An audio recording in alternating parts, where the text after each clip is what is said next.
Hi everybody, and welcome to this Nelson Primary webinar on transformative power of formative assessment presented by Jacinta Conway. I'll just give it a moment or so as people continue to join us.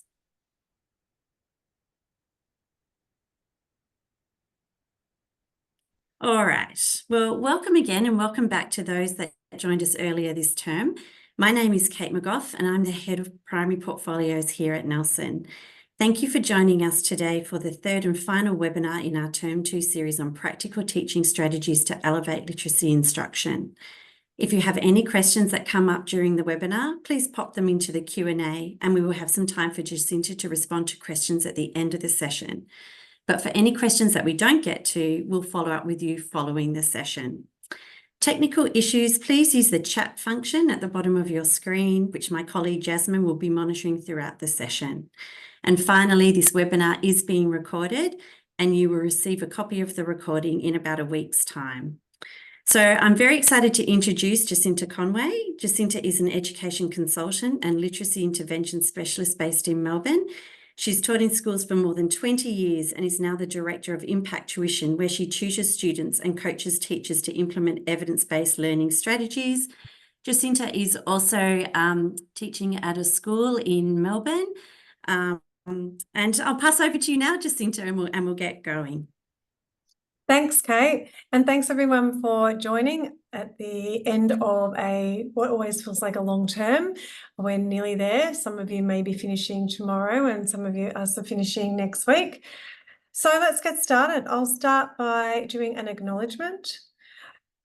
We respectfully acknowledge the traditional custodians of this country where we are meeting today.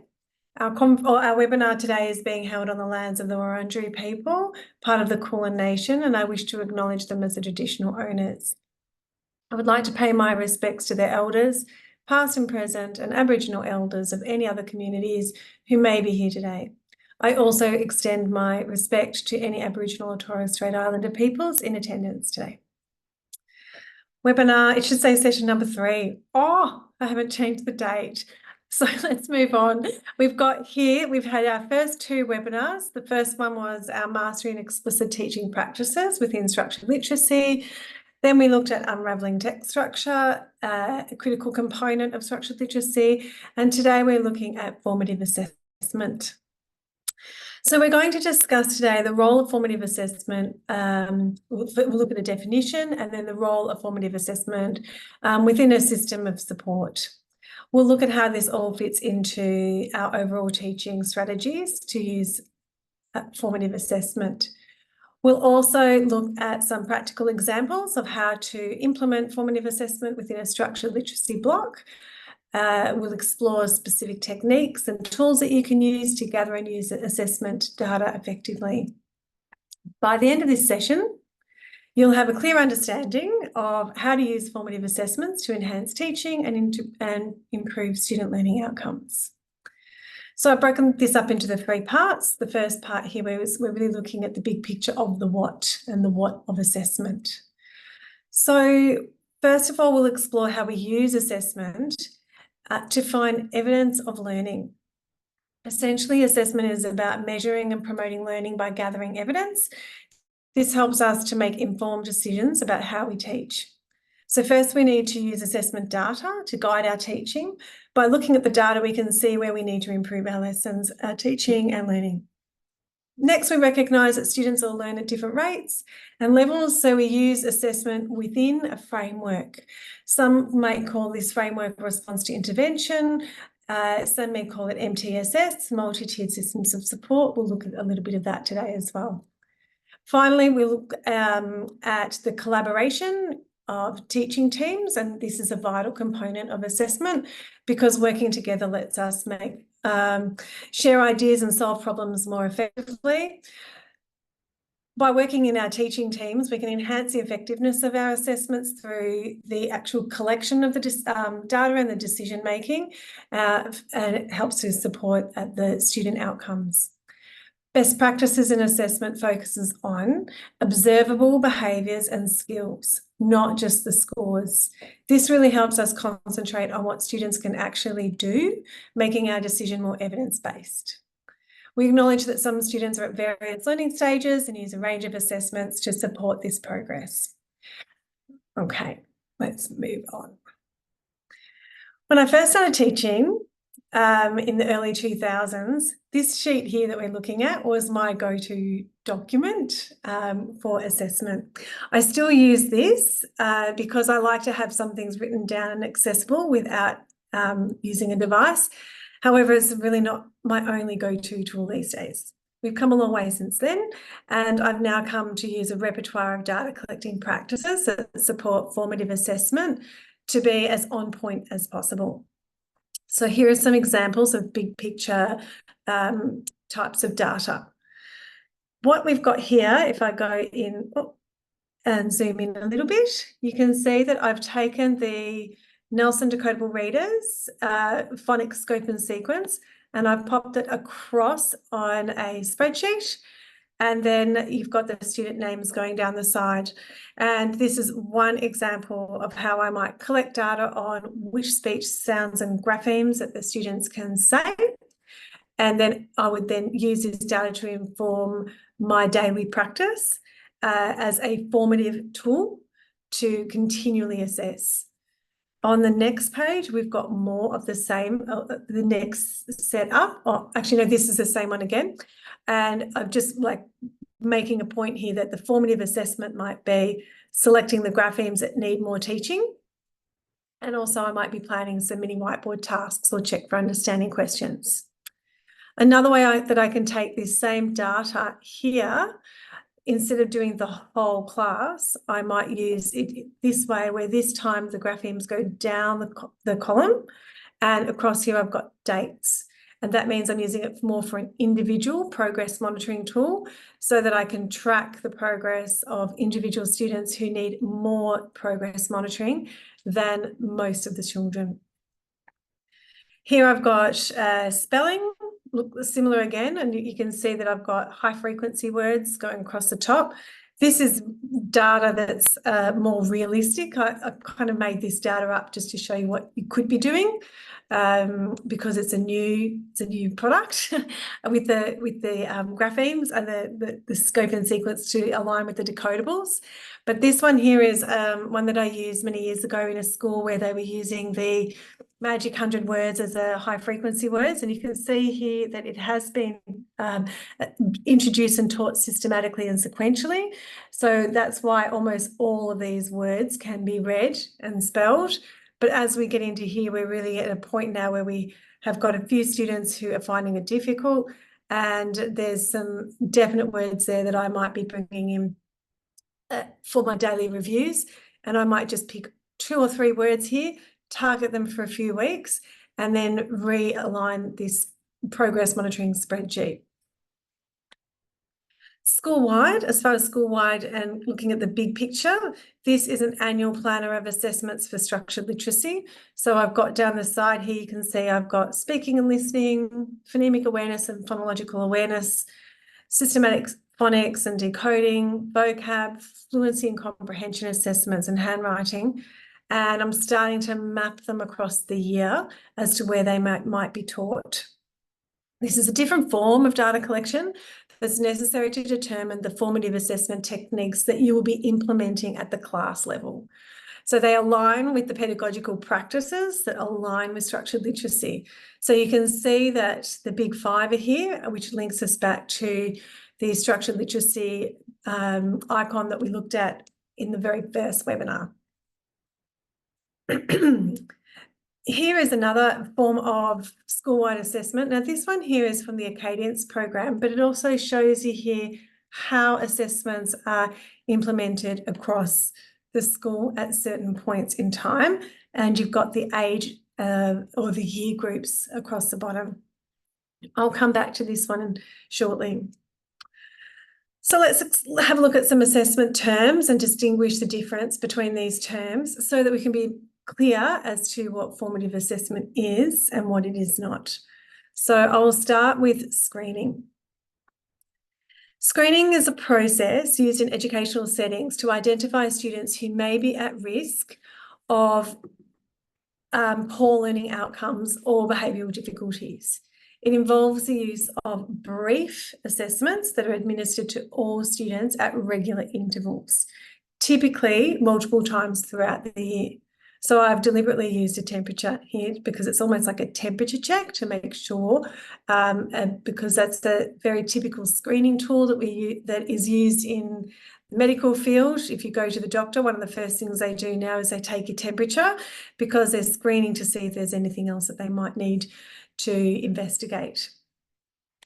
So the purpose of screening is that it provides early identification, so detecting signs of academic or potential behaviour difficulties. It's a preventative measure, so it implements early interventions that can address potential issues before they become more serious. And it's a form of data collection so that you can collect data that can be used to inform instruction and monitor overall student progress. The key characteristics of screening is that it's universal.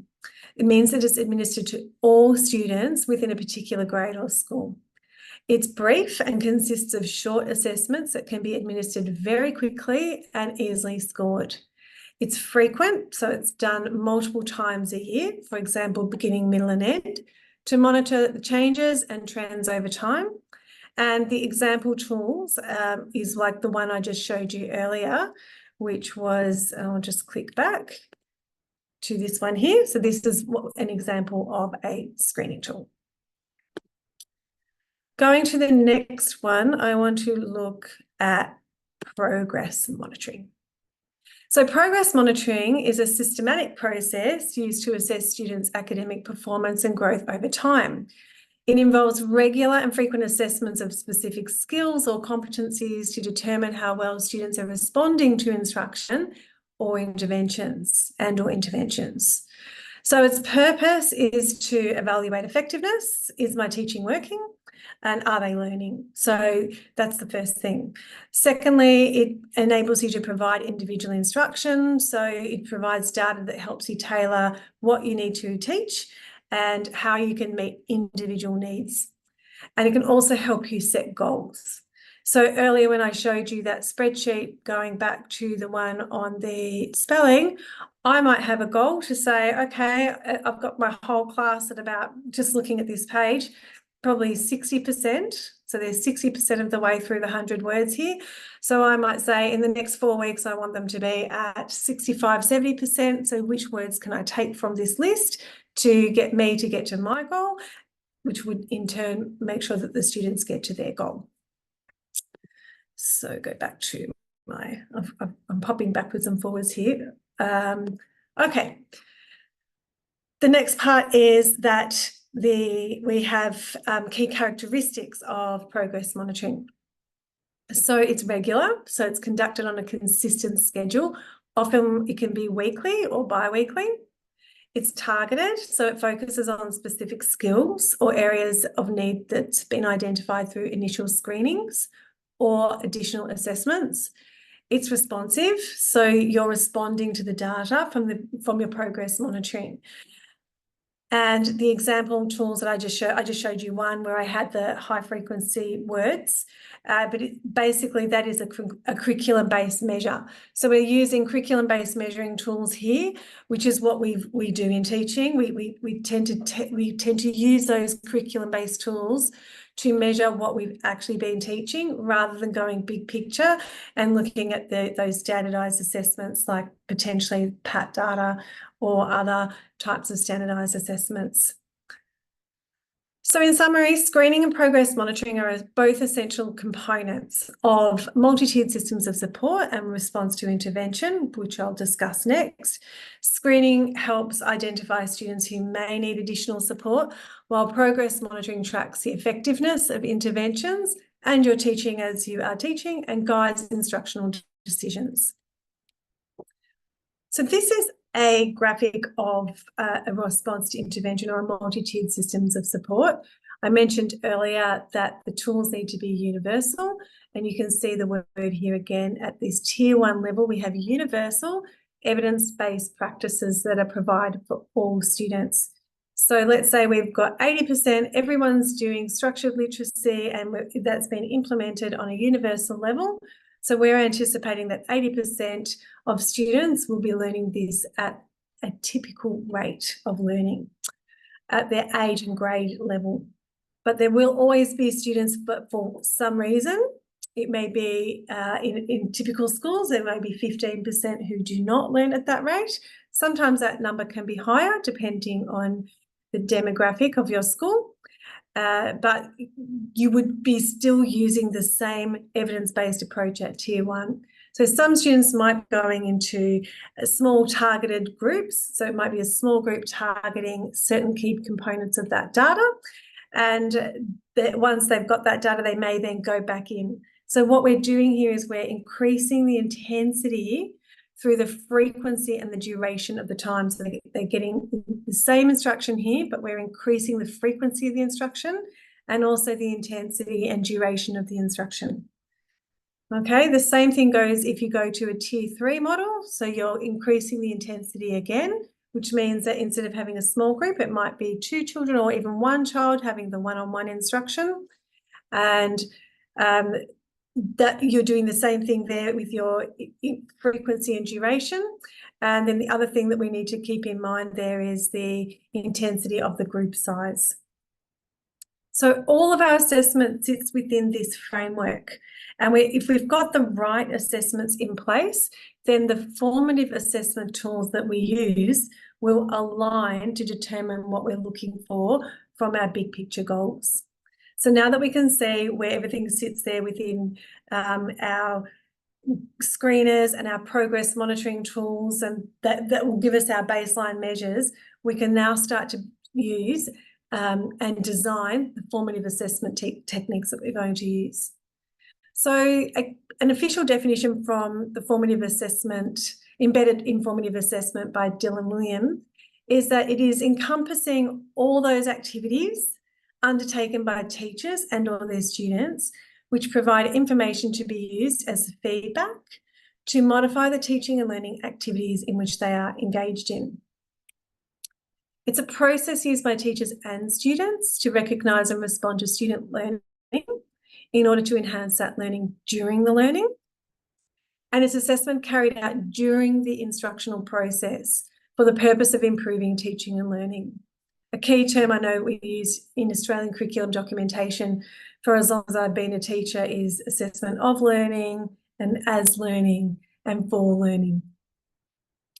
There are 5 key strategies that we're looking for in formative assessment. The first is that we're clarifying, sharing and understanding learning intentions and success criteria. We're engineering effective classroom discussions, activities and learning tasks that elicit the evidence of learning so that we can see the evidence of learning taking place. We're providing feedback that moves learning forward, and students are activating their learners as instructional resources for one another as well as for themselves. And in a tidy little table for formative assessment, we've got what does the teacher do when we're having formative assessment, what are we doing as a peer, or what are students doing as a peer, and what is an individual learner doing during this process. So you can see that we're taking these 5 strategies here and we're unpacking these 5 strategies onto this table. So formative and summative assessment. In a nutshell, summative assessment just is a piece of information that represents an endpoint of instruction and provides the teacher with information on students' past learning. I often do educational assessments for looking for learning difficulties in students, for example, specific learning difficulties like reading and dyslexia. If I do one of these assessments and write a report up, that would be a summative assessment. And because I've done the assessment in order to be able to write up a report. And if you think about the assessments you use in order to inform your reporting, especially at this time of the year, they would be your summative assessments. Formative assessments occur while teaching and learning is in place, and it is a search for evidence that learning is actually taking place. With this in mind, we can have examples of formative assessments that are formative, whereas we can say some assessments are quite summative and they don't lend themselves to be as formative. And then we can say that there are some that do both. I tend to find that when I'm assessing, any assessment I use, unless it's the very end of the year and I'm not seeing those students again, then it's formative. And I will find a way to make the assessment data that I'm using to become formative by the way I will represent that data. So now we've got formative assessment techniques, and in embedded formative assessment, Dylan William has 53 techniques unpacked. I have no doubt that anybody who is listening to this presentation right now has used at least one of these strategies. These are used in many ways everywhere in any setting, but in education, they are labelled so that they are fit for purpose. So I will not be unpacking all of these today. Instead, I thought I will reformat what we're looking at here to see how can this look like in structured literacy. So let's have a look at this table here.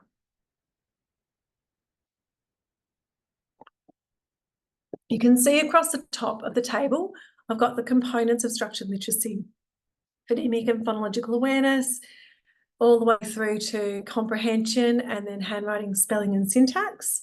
And down the side, I've got some of the strategies of the techniques. When I started putting this together, I almost got to the point where I could put any one of these formative assessment tools into any box. And I got to the point where I went, yes, these could probably be used anywhere. But I think what we have to do as teachers is not overdo it and keep things simple. So I like, whenever I'm doing any sort of teaching, I like things to be either in 3s or 5s, because I can remember on one hand. So here's a lesser amount of high frequency techniques that I think are more likely to be used in schools, and they have more of a high frequency of use. So from here, I decided I'm going to take mini whiteboards as one of my formative assessment tools that I'm going to demonstrate today. I'm going to look at exit tickets. I'm going to look at writing frames or graphic organisers, talking about using think, pair, shares, and also 2 stars and a wish. And I'm going to use those.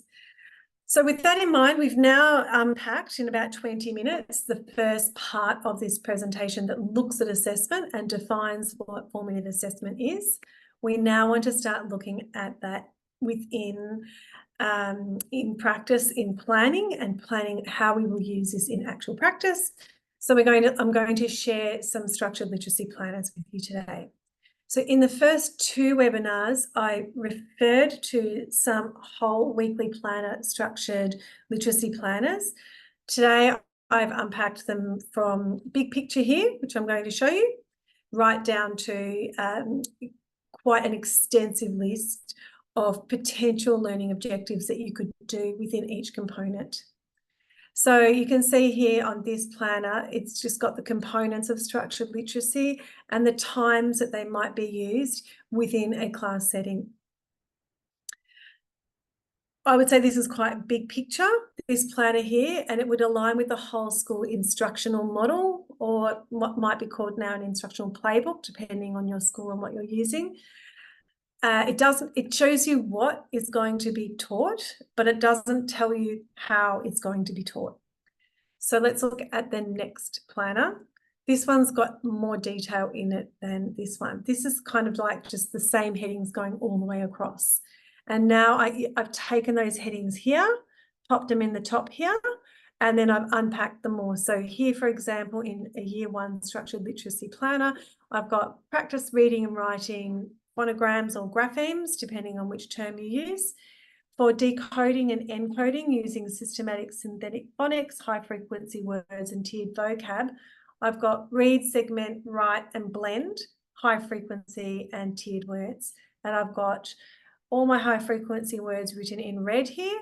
And then I've got the phonics focus for this component here is the double O grapheme that says oo, like in goose. And I've got word lists for the first 3 days. You can see I'm loading up the beginning of the week so that I've got more time at the end of the week to do my progress monitoring assessments. And here you can see I've used the terms review and apply. So I'm looking to see if they can be assessed on these. Further down here, I've got my sentence construction. So you can see these continuing on with the objectives. I've got a decodable reader in the decoding and fluency component here, and I've also got some literature appreciation. Now, when I'm teaching phonics, for example, the grapheme oo, as in goose, it's a phonological approach to teaching. So I'm going to be saying the sounds in the word, segmenting and blending. But I will not be doing the same thing when I'm teaching high frequency words. So what I've done to support the structured literacy planner and to support my teaching is I've unpacked these high frequency words, and I actually did this on ChatGPT, and I said, can you tell me for these words, give me the part of speech, the phonology of the word, the phonological structure, the morphology, the etymology, the orthography, any instructional tips that you think I might need. Provide me with some model sentences, and I'm going to be teaching the 4 sentence types. So can you give me these words with the 4 sentence types in them? So you can see this last column here I've got for the word my, this is my book, is this my book, give me my book, oh, this is my book. All right, so this is going to continue to help me with my planning of my formative assessment tools. From here, I'm going to need to have an instructional checklist to see when I'm teaching my phonics and words here, when will I use formative assessment? And I've given myself a checklist here for my daily review. What do I need to prepare, introduce? How are we going to deliver the graphemes? How am I going to monitor engagement? What sort of feedback am I going to be providing? And how do I review and reinforce this? The components here in red, like monitor pronunciation and correct as needed, that's my formative assessment tool there. Here where I've got encourage participation, I'm going to have to observe in order to see their observations here. So I'm going to have to be very fluent and good at delivering my content so that I've got the space to be able to observe. This is where I might come back and use my old school checklist sheet here. So I've delivered and I've done a review. I might have my phonics down the side here, and I might just do a quick tick, tick, tick, or dot, dot, dot, just like I used to have to do for the role, just to do a daily check to see what my students are doing, so that will inform, and I'm being quite diagnostic there, informing my practice moving forward. So from that moment there, I think going back to this planner, even though it's still quite reduced, if you're new to this approach, this planner here would not be giving you enough of information for how to teach this. So that's why I've popped this information in here. So now we're going to unpack this planner in a more detailed way so that I can demonstrate or show you different formative assessment tools that you could use. So the formative techniques that I've decided to use for today are, I'm just going to use some icons to add onto my planner. So the first one is an exit ticket. The next one is my mini whiteboards. This is my think, pair, share, 2 stars and a wish. And this one here is for graphic organizers. Okay. Oh, the last one here. This one here is for observation. And my observation might be for just observing students during practice, but also it's my opportunity to say this might be where I need to do check for understanding questions.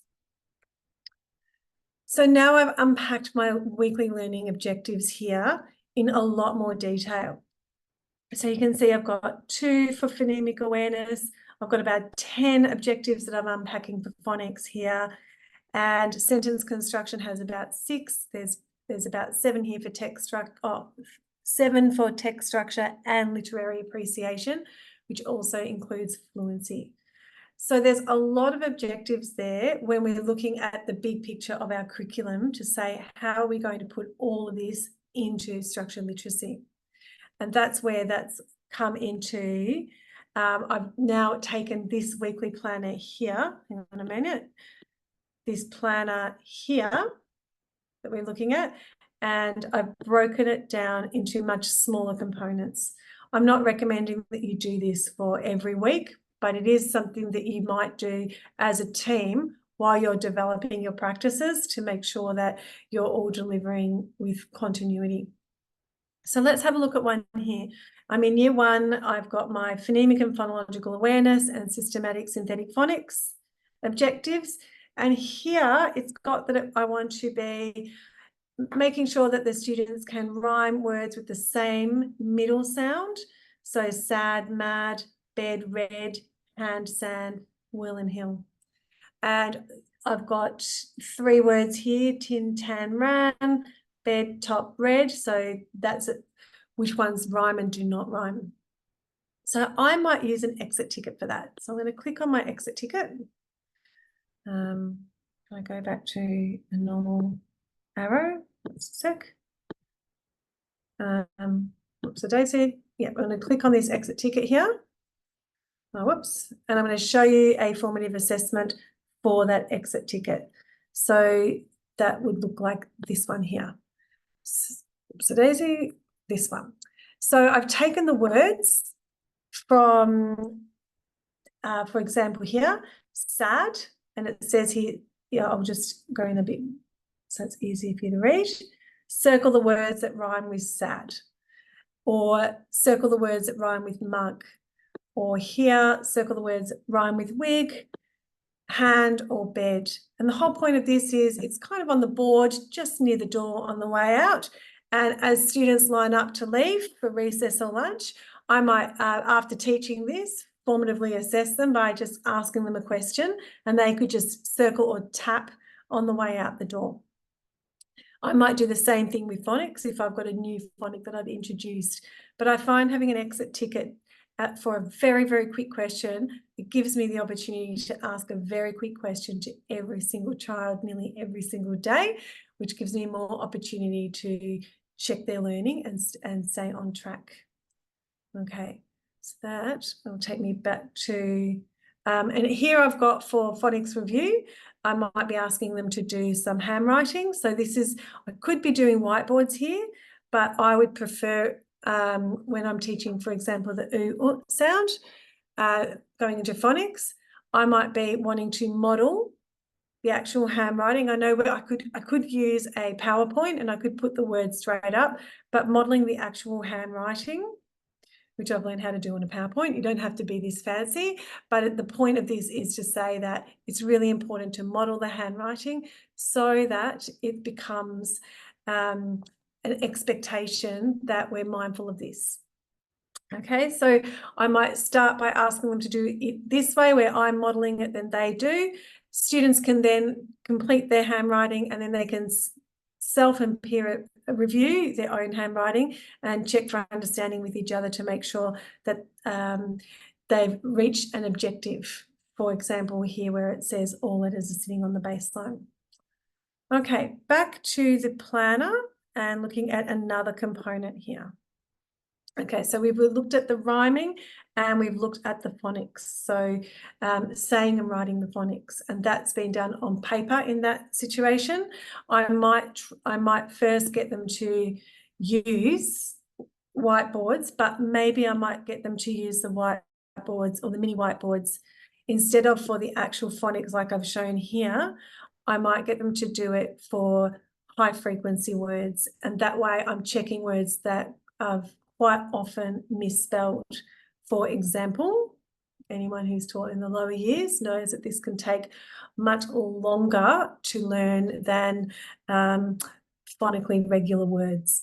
So this is my quick check for understanding. And if I see, going back to my high frequency spreadsheet that I had earlier, if I can see that there's quite a few students that are not getting this, I will be doing it almost every other day until I have everyone holding up their whiteboards and I can see 95% of the students getting that word correct. And from there, I'm now going to show you a more comprehensive component of, where am I? Sorry, I'm going back to my planner and looking at the sentence component. So here we have sentence construction with vocabulary development. the better your model sentence is, the more you can actually get out of that. Because if you have a really good model sentence, you can review your knowledge of nouns. You can then review your knowledge of adjectives, which is part of the objectives here. And these might just be, like when it says to explain and review, it might be 2 minutes out of your 15-minute component of sentence construction. Okay. Earlier, I showed you that I had the 4 sentence types that had been on my planner, that I got my quick model sentences made up here. So I'm going to take these 4 sentences and I'm going to make some formative assessment tasks to unpack this. Let's have a look. Up there, and I'm going to go to this page here. I might get human sentences up. One of the things that you can do here is to reinforce and practice punctuation and syntax, is you can ask all your students to come up, give them a word each and ask them to put themselves in order, and then ask someone to be the punctuation and read. You could add in your adjective to the noun here and ask for a bit more interaction, but it tells you very quickly with participation and engagement students' level of understanding. Here I've got sentence sorts based on the high frequency words, and you can see there's my 4 sentences for this is my book, is this my book, give me my book, or oh, look, this is my book. And here on the next line, I've got my high frequency word of up. She climbed up the hill. Did she climb up the hill? Climb up the hill. Look, she climbed up. And again for the word last. So I have in each corner of the room this time, I would ask my students, I'd get 12 students up and say, here's your team I want you to get together and decide what sentence type you've got. And the same for team up or team last. And when I say go, I want you to do the ABCD, which is one of the formative assessment tools, and go to the corner of the room that represents your sentence type. So that gives you more than just formative assessment on sentence types. It just gets kids moving as well and makes learning interactive, which is another reason why I like it, because I'm like the kids, I don't like to sit still for too long. And I think it's important to have students have some movement in between. Intense learning, because this is intense learning when we do structured literacy, and a lot of explicit instruction and reinforcement of explicit instruction can be quite intensive. So you do need to have your little brain breaks or mind breaks in between. All right, now I'm looking at the text structure and the comprehension component of my planner, as well as my decoding, fluency practice and literary appreciation. Am I going? I'm on 40 minutes, so I'm good for time. Okay, you can see here I've taken a book which is called Why the Dinosaurs Died Out, and that's from Kate. I don't know if you're there. It's from one of your, I've gone blank on the name. Novista and for Novista, thank you. Thank you. So I mentioned in my previous webinar on text structure how you can take books like this, read them and unpack them onto graphic organisers. So that would be a formative assessment tool, but because this is a regular practice, you'd be going from that model of the I do, we do, you do, and that gradual release of responsibility. In year 1, you'd be probably doing a lot more I do, so that by the time you get to year 5 planner, which I'll show you next, the text that you'd be doing, they'd be doing with almost complete independence. Here for the decoding, I've got a decodable reader, which is Goose on the Loose, which links in and integrates from, you can see I've linked the decodable to my phonics component of the lesson, and they're going to be reading Goose on the Loose. But I may start the day before on one that was the reader before that. And that means that I'm reviewing and practicing another reader to develop fluency and expression. And in this circumstance, I might do choral reading so that I can step back and observe. but that would require peer learning, or they could do partner reading there, or it could be whole class. Whilst this is being introduced, I might give them the book and let them read it and watch them apply rather than model the reading, because I want to be able to see who needs more support here. And that's when I might use as a formative tool the peer learning. I've also got here some literature appreciation. I'm not saying this all needs to be done, by the way, in the same block. This might be your moment just before the end of the day, before the students have packed up for the day, and you settle them down by reading them a story before they go home, but it still integrates into your structured literacy planner. So your 2 stars and a wish may come from this fluency component here. And I would develop a checklist for students to be able to use to evaluate their fluency reading with each other. I created just a mini one to show you. I'm pretty sure it's at the end of my presentation as a resource. Here it is. It's actually on the next page. So here's my peer reading assessment. You've got the name of assessor and date. And I've kept it nice and simple. Can they read the words? Are they speaking clearly? Have they used expression and voice? And just yes or not yet, okay?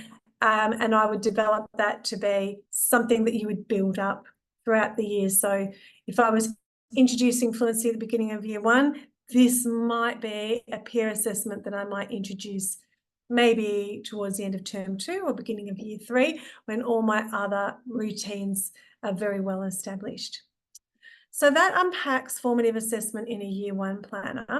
Let's look at a year 5 planner now and see how it can look as the same but different. Same but different.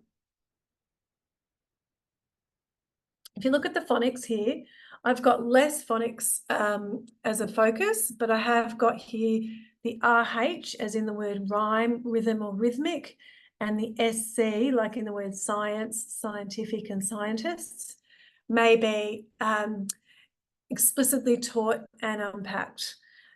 By this point, if the whole school has got a really good alignment of structured literacy, it wouldn't need a lot of teaching. It really would be these 2 letters say, and you can see it in these words, and they understand and they can adapt to whatever graphemes you give them by this point, especially if all the other graphemes are automatic by this point. So you can see here the vocabulary, which is somewhat high frequent, but it's a much higher level of vocabulary than you would see in a year 1 classroom. There's a mix of simple, compound, and I would even be adding in complex sentences here. And then for text structure, I've got a text that's being used here, which is The Case of the Vanishing Bees, which is a book I own and really like using as a text. The content is really interesting. And I'd be linking it to my knowledge-rich curriculum or my unit of inquiry, if that's the unit of work that I'm linking this into. Because the thing about a structured literacy planner is it doesn't matter what big picture you're doing, you can integrate your content to match what it is that the big picture of what you're learning. I've also got reading fluency here and some literary appreciation that supports the learning of idioms. So I put together a few resources to show what that might look like. So here's a polar bear's fluency passage of 245 words. There's, I'll have to do, my formative assessment will be the peer learning, which we looked at from that table earlier. And included in that is, here I've got a text called In a Pickle, so that way I can be explicitly teaching what an idiom is, but integrating that straight into context of an authentic text. So this isn't a decodable reader or a non-decodable reader, it's just a book, and it just happens to be about idioms. So it's the perfect way to teach something like a explicit literary device in context. Here I'm using my Homophones Visualised. This is a key book for me that I would use in all the way through from foundation right through to year 6.